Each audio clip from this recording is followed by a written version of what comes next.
Assalamualaikum warahmatullahi wabarakatuh. Jumpa lagi dengan Jurnal Edukasia. Kali ini kita akan membahas soal-soal P3K Teknis PAI Part 3. Tetapi sebelum kita bahas lebih lanjut, bagi yang baru saja menemukan channel ini silahkan untuk subscribe, like, komen, dan share agar channel kami terus berkembang dan bisa memberikan konten-konten yang bermanfaat untuk kita semua. Baik, langsung saja kita mulai bahas soal-soalnya. Seorang siswa mempelajari bahwa Islam mengharamkan penganutnya untuk merusak alam. Pembelajaran tersebut merujuk kepada kitab Ar-Risalah Al-Laduniyah karya Imam Al-Ghazali. Dikelompokkan sebagai pembelajaran A. Empirik, B. Eksperimentatif, C. Transendental, D. Humanistik. Baik, kita bahas terlebih dahulu. Dalam kitab Ar-Risalah Al-Laduniyah, Al-Ghazali membagi model pendidikan itu menjadi dua, yaitu pembelajaran humanistik al-ta'lim al-insani dan pembelajaran transendental atau al-ta'lim al-rabbani. Pembelajaran transendental atau al-ta'lim al-rabbani itu adalah bentuk pembelajaran gurunya adalah Allah Subhanahu wa Ta'ala sendiri. Pembelajaran transendental ini lebih diarahkan agar murid dapat melakukan mobilitas vertikal secara intens dengan Allah Subhanahu wa Ta'ala. Sedangkan proses pembelajaran humanistik atau al-ta'lim al-insani dapat berupa dua bentuk, yaitu proses belajar dari dalam diri ke luar melalui kontemplasi atau tafakur, dapat juga dari luar ke dalam diri manusia. Dalam soal ini, seseorang siswa itu mempelajari bahwa Islam mengharamkan penganutnya untuk merusak alam. Nah, kalau merusak alam itu kaitannya bisa juga dapat dikaitkan dengan belajar dari dalam diri dan juga belajar dari luar melalui kontemplasi. Nah, berarti berdasarkan pernyataan tersebut, pembelajaran yang sesuai adalah humanistik ya. Humanistik yaitu berupa dua bentuk proses, yaitu bisa belajar dari dalam diri dan juga dari luar. Nah, dengan tidak merusak alam itu kan artinya manusia itu bisa belajar dari alam untuk menjaga kelestarian alam dan tidak merusak lingkungan, terutama alam sekitar kita. Nah, maka di sini kaitannya tentang pembelajaran humanistik. Nomor 1 D. Nomor 2, seorang guru mempelajari kerucut pengalaman dari Edgar Dale. Apa yang harus guru lakukan dalam pembelajaran berdasarkan kerucut pengalaman tersebut? A. Memilih media konkret daripada media abstrak. B. Menekankan aspek psikomotor anak. C. Banyak meminta siswa mengingat. D. Selektif memilih media pembelajaran. Menurut kerucut Edgar Dale itu bahwa pengalaman yang dikemukakan oleh Edgar Dale itu memberikan gambaran bahwa pengalaman belajar dapat melalui proses perbuatan atau mengalami sendiri apa yang dipelajari. Proses mengamati dan mendengarkan melalui media tertentu dan proses mendengarkan melalui bahasa. Itu artinya apa yang harus dilakukan guru dalam proses pembelajaran berdasarkan kerucut pengalaman tersebut, yaitu tentu yang sesuai adalah memilih media konkret daripada media abstrak. Nah, media konkret adalah media yang nyata ya. Jadi media yang nyata bisa melakukan simulasi berdasarkan kerucut pengalaman ini. Kalau melakukan simulasi ini, anak bisa lebih mengingat dan mengalami sendiri apa yang dipelajari. Itu tentu akan jauh lebih berhasil dalam proses pembelajarannya dibandingkan dengan media abstrak. Itu hanya dengan membaca, mendengarkan.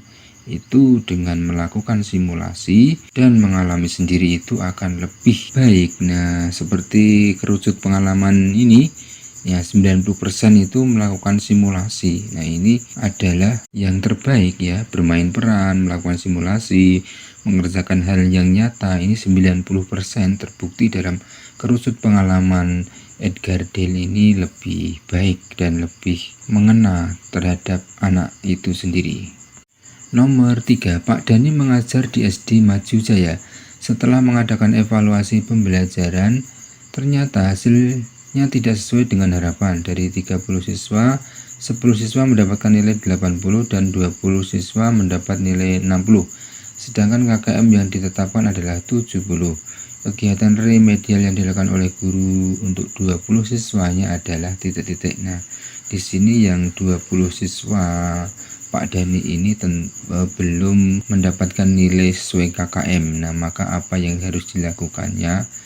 Kegiatan remedialnya itu memberi tugas pengganti nilai ujian siswa yang belum memenuhi KKM. B. Melanjutkan materi ke kompetensi dasar selanjutnya. C. Menjelaskan kembali materi tersebut lalu siswa yang belum tuntas dites lagi. D. Memberi latihan soal untuk dikerjakan lagi oleh semua siswa. Nah, di sini dari 30 siswa itu yang belum memenuhi KKM adalah 20 siswa. Sedangkan sisanya itu sudah mendapat di atas KKM. Nah, yang dilakukan tentu terhadap 20 siswa ini, yang dilakukan yang paling sesuai adalah menjelaskan kembali materi tersebut, lalu siswa yang belum tuntas dari 20 siswa itu ya dites lagi. Maka jawabannya nomor 3 adalah C. Nomor 4, pembiayaan lunak yang diberikan kepada nasabah yang baik dalam keadaan darurat. Pernyataan tersebut pengertian dari A. Qardul Hasan, B. Mudharabah, C. Nasi'ah, D. Wadi'ah, E. Murabahah. Di sini kata kuncinya adalah keadaan darurat. Dari seorang nasabah ini membutuhkan dana yang keperluan darurat, maka pembiayaan yang sesuai itu adalah ya sesuai dengan kemampuan saja, yaitu dengan cara Qardul Hasan. Nah, apa itu Qardul Hasan?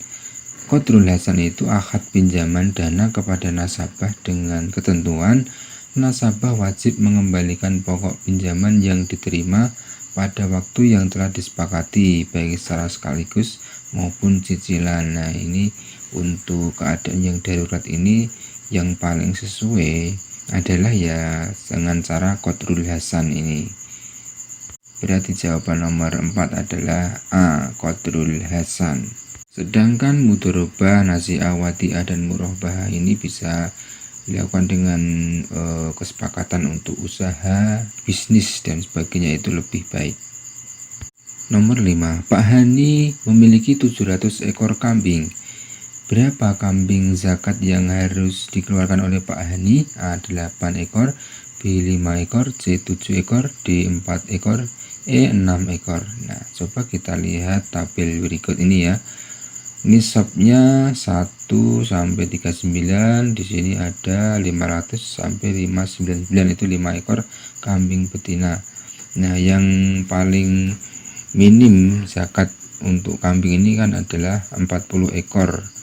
Ya, ketika memiliki 40 ekor maka zakatnya 1 ekor kambing betina. Nah, maka jika Pak Hani memiliki 700 ekor, itu berarti kan setiap bertambah 100 ekor itu ada kewajiban zakat berupa 1 ekor kambing. Nah, kalau jumlah kambingnya Pak Hani 700 ekor berarti ya 7 ekor ya, karena setiap 100 ekor bertambah 100 ekor itu kewajiban zakatnya 1 ekor kambing. Nah, kalau 700 ekor berarti 7 kambing.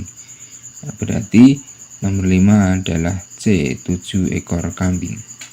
Nomor 6, pada hari raya Idul Adha tanggal 10 Dzulhijjah umat Islam disunahkan melaksanakan sholat Idul Adha dalam melanjutkan menyembelih hewan kurban.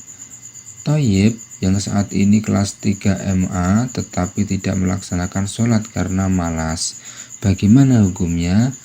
A. Ia berdosa karena tanpa ada halangan ia tidak sholat Idul Adha dan keadaannya ia sudah balik. berakal dan mampu sehingga sudah memenuhi syarat sunnah pahala.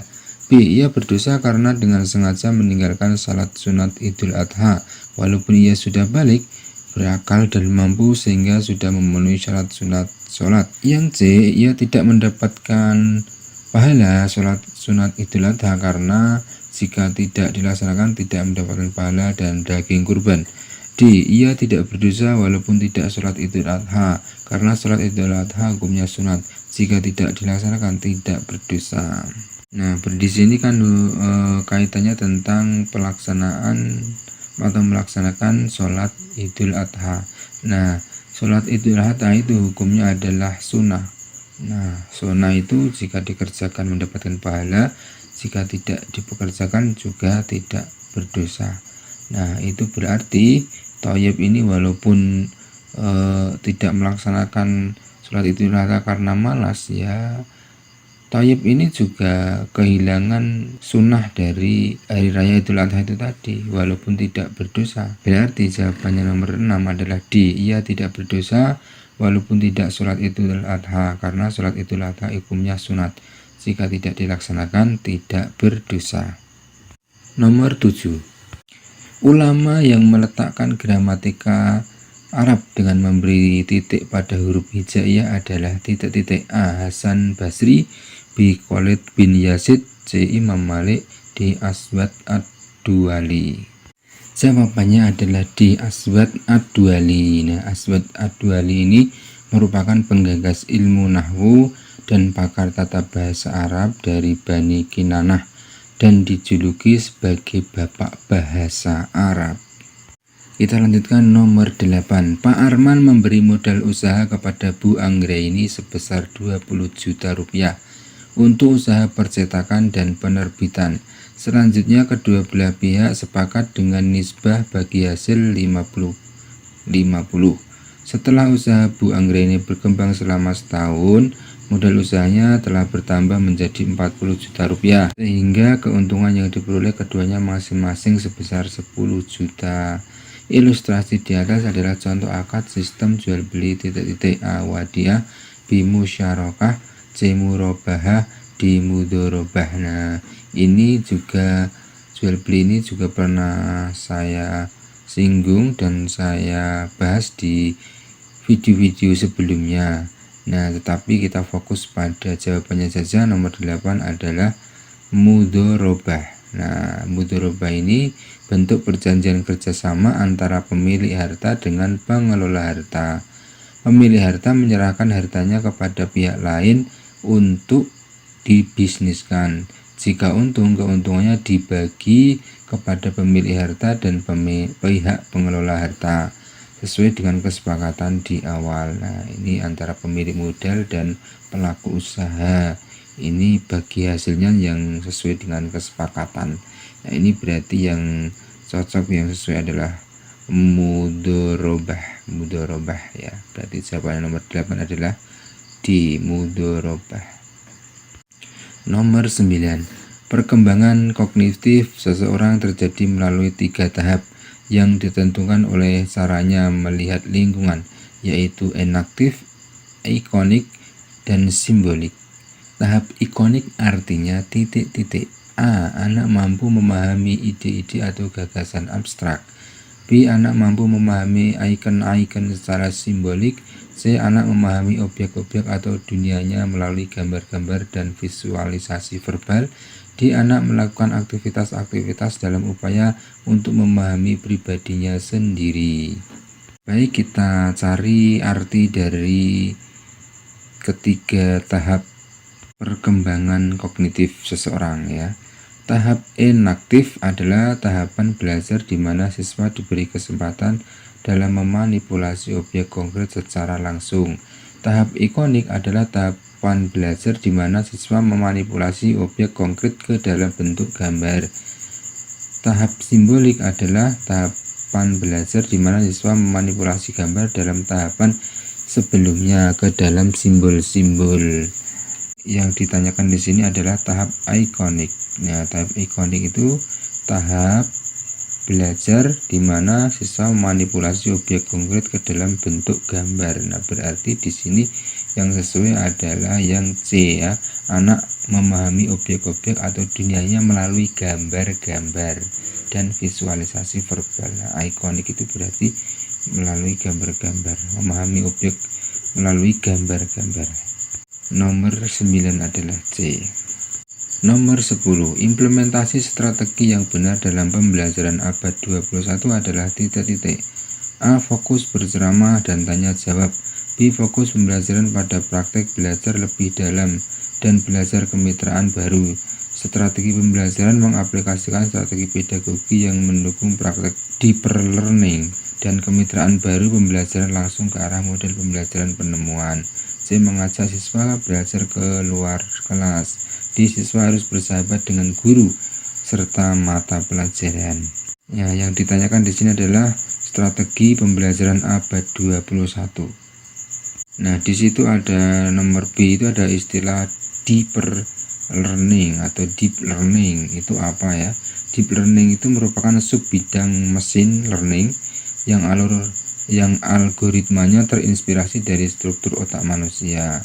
Contohnya antara lain asisten digital, Google Translate, dan voice activated device atau perangkat cerdas yang bisa diaktifkan dengan suara. Nah, berarti strategi pembelajaran abad 21 ini tentu harus menguasai teknologi ya.